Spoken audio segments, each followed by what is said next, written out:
Imagine the opening hours of the most catastrophic high-intensity conflict of the 21st century. The order has been given in Beijing. The People's Liberation Army, PLA, has initiated a full-scale amphibious invasion of the island of Taiwan. The commanders of the Chinese Eastern Theater Command are supremely confident. They have spent the last 24 hours executing a textbook, overwhelming preemptive strike. The PLA rocket force has rained thousands of DF-15 and DF-16 short-range ballistic missiles down on Taiwan's major military infrastructure. The runways at Chiashan Air Force Base are cratered. The deep-water naval ports at Zwang and Swao are smoking ruins. The early warning radar installations on the high mountain peaks have been pulverized. According to the traditional symmetric doctrines of warfare, Taiwan is blind, deaf, and defenseless. The skies belong to the J-20 stealth fighters of the PLA Air Force. The ocean belongs to the massive Type 055 guided missile cruisers and the Type 075 amphibious assault ships of the PLA Navy. The Armada begins its transit across the 100-mile expanse of the Taiwan Strait. Hundreds of troop transports, roll-on/roll-off civilian ferries, and heavily armed escorts churn through the choppy, gray water. They are expecting a mop-up operation. They are expecting a demoralized, conventional military that has been bombed back to the Stone Age. But as the invasion fleet closes to within 50 miles of the Taiwanese coastline, the ocean surface suddenly erupts. The radar warning receivers inside the Chinese combat information centers begin to scream. But the threat is not coming from a surviving Taiwanese F-16. It is not coming from a Kidd-class destroyer. It is coming from the jungle. It is coming from the civilian highways. It is coming from the mouths of highway tunnels and the loading docks of abandoned factories. Without warning, the sky is filled with hundreds of supersonic, sea-skimming anti-ship cruise missiles. They are flying at Mach 3, weaving through the radar clutter of the ocean surface. At the same time, the airspace above the fleet is suddenly choked by a massive, decentralized swarm of thousands of autonomous, explosive-laden kamikaze drones. The Chinese fleet is enveloped in a terrifying 360-degree multi-domain saturation strike. Their billion-dollar air defense destroyers are instantly overwhelmed by the sheer, staggering volume of incoming threats. The slow-moving, unarmored troop transports are ripped apart by high-explosive warheads, sending thousands of PLA Marines into the freezing, turbulent waters of the strait. The invasion is halted not by a massive, opposing navy, but by an invisible, decentralized, and utterly relentless meat grinder. This is not a hypothetical war game from a decade ago. This is the exact, unvarnished, and heavily funded strategic reality being built on the island of Taiwan right now, in early 2026. The era of Taiwan trying to fight China in a fair, conventional war is officially dead. They have stopped buying targets. They have started buying traps. Welcome to the Porcupine Strategy. Welcome to Doctrine of War. Today we are executing a forensic, deep-dive analysis into the most lethal, highly concentrated, and asymmetric defensive architecture on the face of the Earth. Here is the thesis for this episode. In modern warfare, if you are outnumbered 50-1 in industrial capacity, you cannot win a symmetric war of attrition. If you build a multi-billion-dollar warship, the enemy will simply build 50 missiles to sink it. To survive, you must abandon prestige. You must embrace the brutal mathematics of deterrence by denial. You must become a creature so covered in toxic, lethal spikes that the predator chokes to death trying to swallow you. If you are beginning to understand why the true balance of power in the Pacific is no longer decided by how many fighter jets you have on a runway, but by how many mobile missile launchers you can hide in a civilian parking garage, hit that like button and subscribe to Doctrine of War. We strip away the diplomatic pleasantries to bring you the cold, kinetic realities of how the free world actually builds, fights, and teeters. Your support ensures we can keep delivering this level of uncompromising strategic analysis. For decades, the Taiwanese Ministry of National Defense, M&D, suffered from a dangerous institutional vanity. They wanted to fight like the Americans. They bought expensive Mirage 2000 fighter jets, massive diesel-electric submarines, and large surface combatants.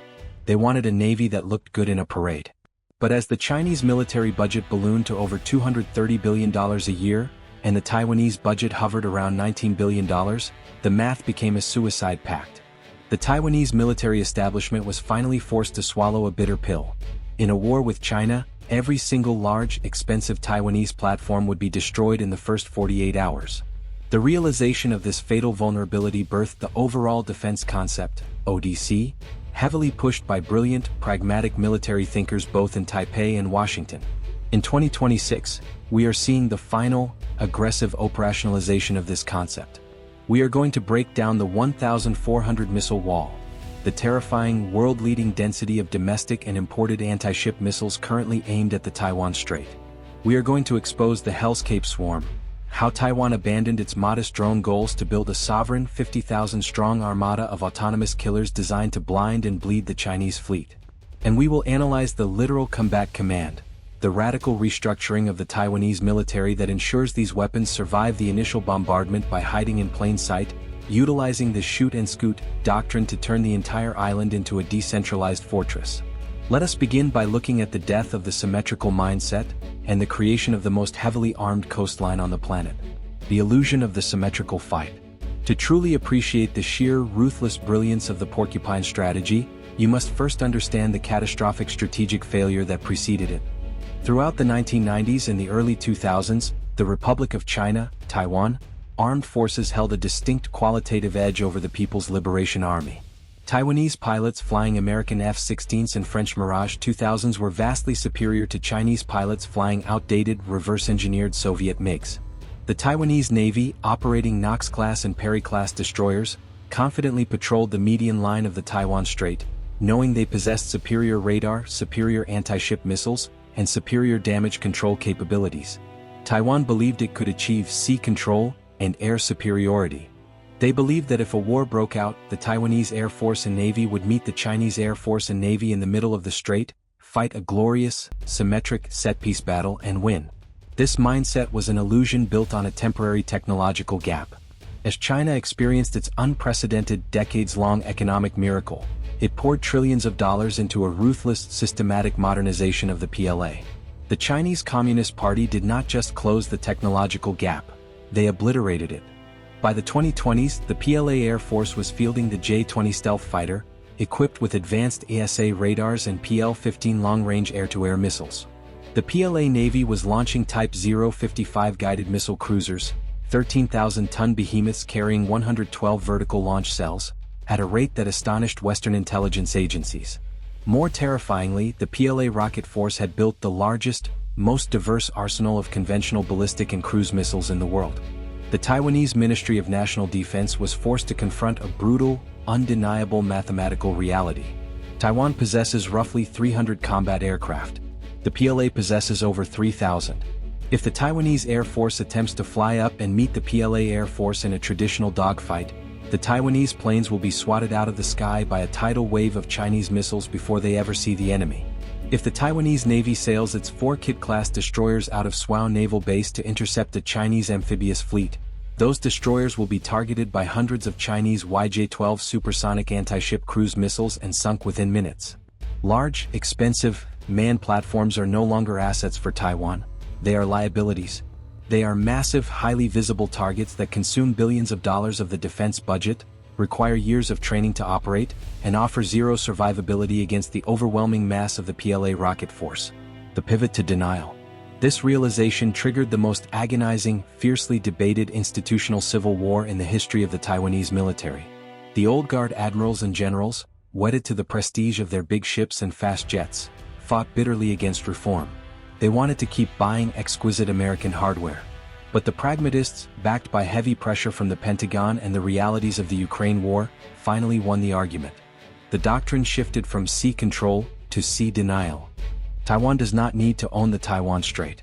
They do not need to be able to sail their own ships freely across the water. They only need to ensure that the People's Liberation Army Navy cannot sail their ships across the water. This is deterrence by denial. The goal is not to win a naval battle.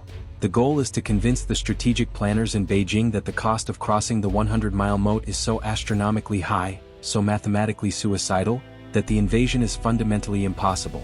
To achieve this, you stop buying multi-billion-dollar destroyers, and you start buying thousands of cheap, mobile, highly lethal anti-ship missiles. You strip away the prestige and you invest entirely in the meat grinder. This brings us to the terrifying, kinetic reality of 2026, the 1,400 missile wall. The arsenal of the exist. When military analysts discuss the defense of Taiwan, the conversation often revolves entirely around American weapon sales, F-16s, Abrams tanks and Patriot missile batteries. While US support is absolutely critical, it deeply underestimates the staggering, sovereign lethality of Taiwan's own domestic defense industrial base. At the absolute, beating heart of the Porcupine Strategy is the National Chung-Shan Institute of Science and Technology, NCSIST. Located in Taoyuan City, the NCSIST is Taiwan's equivalent of the American DARPA and Lockheed Martin rolled into one highly classified, state-owned enterprise. For decades, the NCSIST has been quietly, ruthlessly perfecting the art of killing ships. Their crown jewel is the Sung Fong 3 Brave Wind 3. This is not a standard, subsonic cruise missile. The Sung Fong 3 is a ramjet-powered, supersonic apex predator explicitly designed as a carrier killer.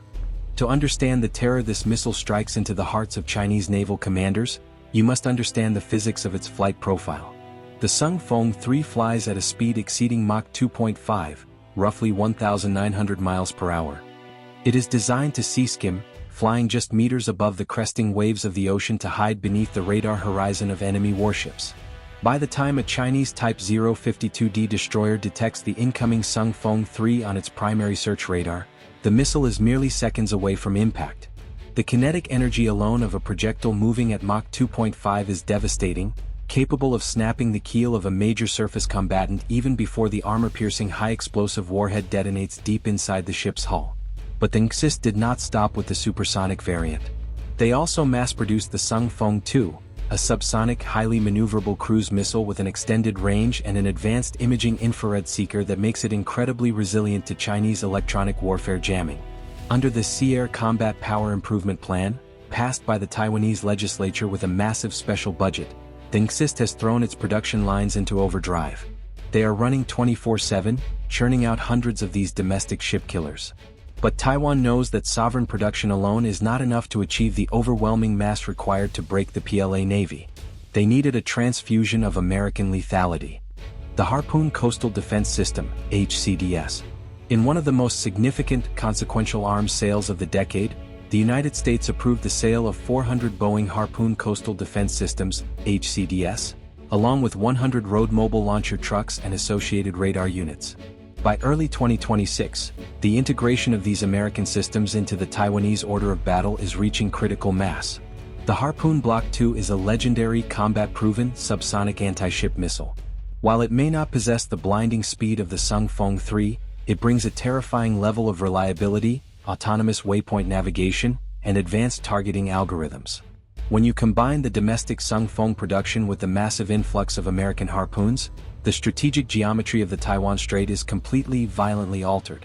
Taiwan is effectively deploying over 1,400 highly advanced road-mobile anti-ship cruise missiles, all pointed directly at a stretch of water that is only 100 miles wide. Military analysts confirm that this represents the absolute highest density of anti-ship guided munitions anywhere on the face of the Earth. The saturation network. The sheer number of missiles is terrifying, but the tactical application is what makes the 1,400 missile wall a mathematical nightmare for Beijing. The Taiwanese strategy relies on the saturation network. In a high-intensity amphibious invasion, the Chinese Navy will deploy a massive layered air defense umbrella.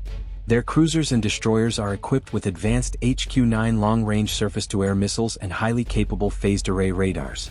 If Taiwan were to fire a single type of missile at this fleet, the Chinese combat computers could quickly analyze the flight profile, calculate the intercept vectors, and shoot the missiles out of the sky.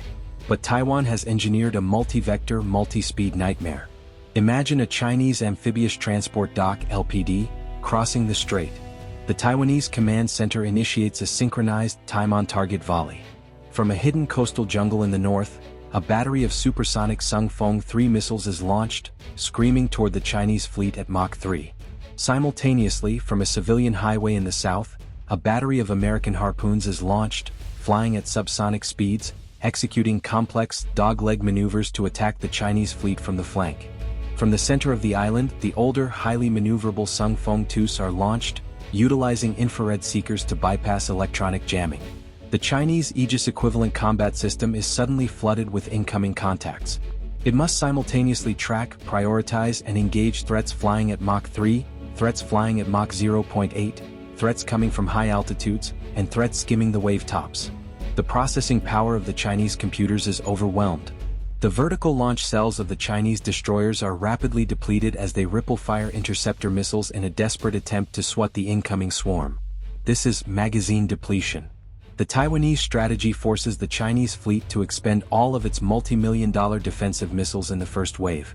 Once the Chinese magazines are empty, the fleet is utterly defenseless. The remaining anti-ship missiles punch through the exhausted defenses, slamming into the slow, unarmored troop transports, sending tens of thousands of PLA soldiers to the bottom of the strait. But the 1,400 missile wall is only the heavy artillery. The true asymmetric horror of the Porcupine Strategy is found in the air, buzzing just above the tree line. The lesson of the Black Sea. For the first 2 decades of the 21st century, the Taiwanese military largely viewed drones as a secondary intelligence-gathering asset. They utilized large, expensive, vulnerable unmanned aerial vehicles (UAVs) for long-range surveillance, treating them like expendable fighter jets. And then, the war in Ukraine happened. The Taiwanese Ministry of National Defense watched with absolute fascination and creeping horror as the Ukrainian military fundamentally rewrote the rules of modern warfare in the mud of the Donbass and the dark waters of the Black Sea. They watched as a nation with virtually no functional navy utilized cheap, mass-produced, explosive-laden Magura V-5 unmanned surface vessels, USVs, to hunt down, paralyze, and sink the multi-billion-dollar guided missile cruisers and landing ships of the Russian Black Sea Fleet. They watched as $500 first-person view FPV, racing drones jury-rigged with rocket-propelled grenade, RPG, warheads systematically slaughtered columns of heavily armored Russian T-90 tanks. The lesson was brutal, undeniable, and perfectly applicable to the Taiwan Strait.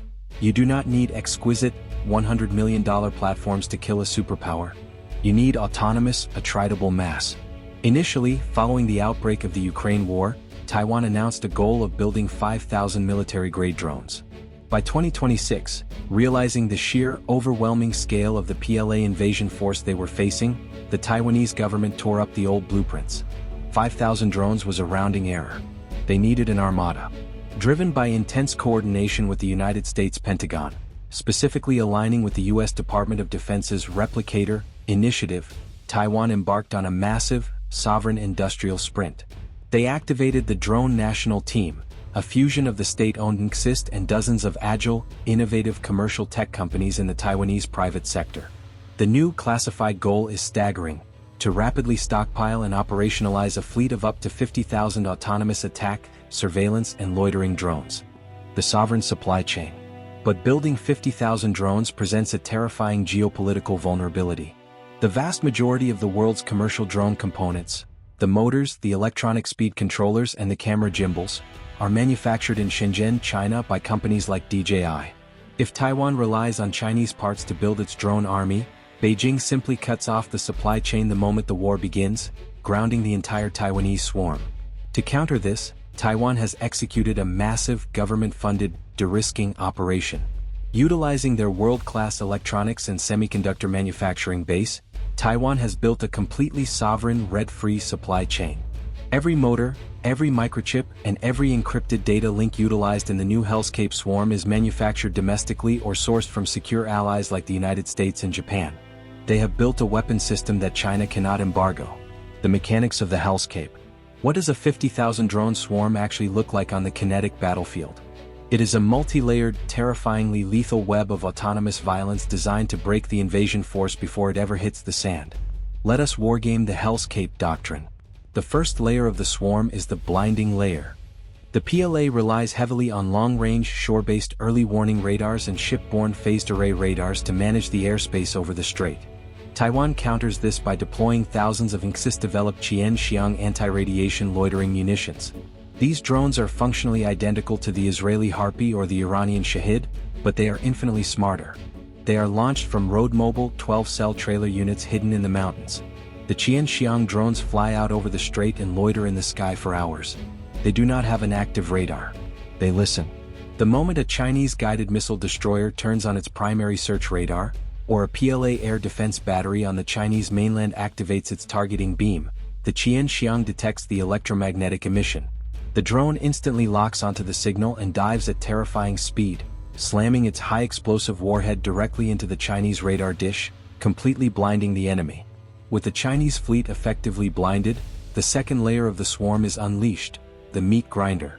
If the PLA manages to push its massive Type 075 amphibious assault ships close to the Taiwanese coast, they will begin deploying the actual invasion force. Hundreds of Type 05 amphibious infantry fighting vehicles and slow-moving landing craft filled with PLA Marines. As these landing craft churn through the surf, attempting to reach the designated landing beaches at Linkou or Taichung, the sky above the beaches turns black. Taiwan unleashes tens of thousands of FPV attack drones and American-supplied Switchblade 600 and Altius 600M loitering munitions. These are not controlled by pilots sitting in air-conditioned bunkers. They are operated by infantrymen hiding in the coastal tree lines and urban apartment blocks, wearing virtual reality goggles. The FPV drones, carrying shape-charge armor-piercing warheads, dive out of the sky in a relentless, buzzing cloud. They target the exposed, unarmored engine decks of the Chinese landing craft. They fly directly into the open troop compartments. A PLA Marine sitting in an amphibious vehicle cannot shoot down a drone flying at 100 miles per hour, pulling 5G maneuvers, right before it detonates against the hull. The hellscape swarm is designed to ensure that the Taiwan Strait runs red with blood. It forces the PLA into an agonizing dilemma. Do they send their vulnerable landing craft into an environment saturated with 50,000 autonomous explosive drones, knowing that 80% of their invasion force will be slaughtered in the water? By embracing the cheap, attritable mass of the drone swarm, Taiwan has effectively rendered the traditional multi-billion-dollar amphibious invasion fleet obsolete. The fallacy of the concrete fortress. The 1,400 missile wall and the 50,000 drone hellscape are terrifying capabilities on paper. But weapons are utterly useless if they are destroyed in the first 10 minutes of the war. For decades, the Taiwanese military relied on a doctrine of static, hardened defense. They built massive, deeply buried concrete bunkers to house their fighter jets, like the legendary Chiashan base carved into the side of a mountain. They built fixed, highly visible coastal defense missile batteries enclosed in reinforced concrete silos. They believed that pouring enough concrete would allow them to survive the initial onslaught of the People's Liberation Army Rocket Force, PLARF. By 2026, the proliferation of hyper-accurate, bunker-busting Chinese ballistic and cruise missiles has completely shattered that illusion. If a target is static, it can be mapped by Chinese spy satellites. If it can be mapped, its precise GPS coordinates can be programmed into a DF-15 ballistic missile. If the coordinates are programmed, the target is functionally dead. Concrete is no longer armor, it is a tomb. The Taiwanese Ministry of National Defense realized that survival in a high-intensity missile war relies entirely on one principle: dispersion. You must become invisible. You must become a ghost. The birth of the literal combat command. To operationalize this doctrine of dispersion, Taiwan executed a radical, agonizing, and historic restructuring of its armed forces in early 2026. They officially established the Literal Combat Command (LCC), fundamentally reorganizing the Navy and integrating anti-ship missile squadrons, mobile radar units, and dedicated drone battalions under a unified, decentralized command structure. The old admirals who spent their careers commanding large destroyers fought this change bitterly. They were stripped of their prestige platforms and ordered to command fleets of trucks. But the pragmatists prevailed. Under the LCC, the entire concept of a military base has been eradicated for the missile forces. The Sung Fong 3 supersonic missiles and the American Harpoon coastal defense systems are no longer housed in concrete silos on the beach. They are mounted entirely on heavy, multi-axle tactical trucks, heavily utilizing platforms like the Oshkosh HMTT, Heavy Expanded Mobility Tactical Truck, provided by the United States. The command and control nodes, the generators, the communication uplinks, and the radar dishes are all modular, containerized, and mounted on wheels.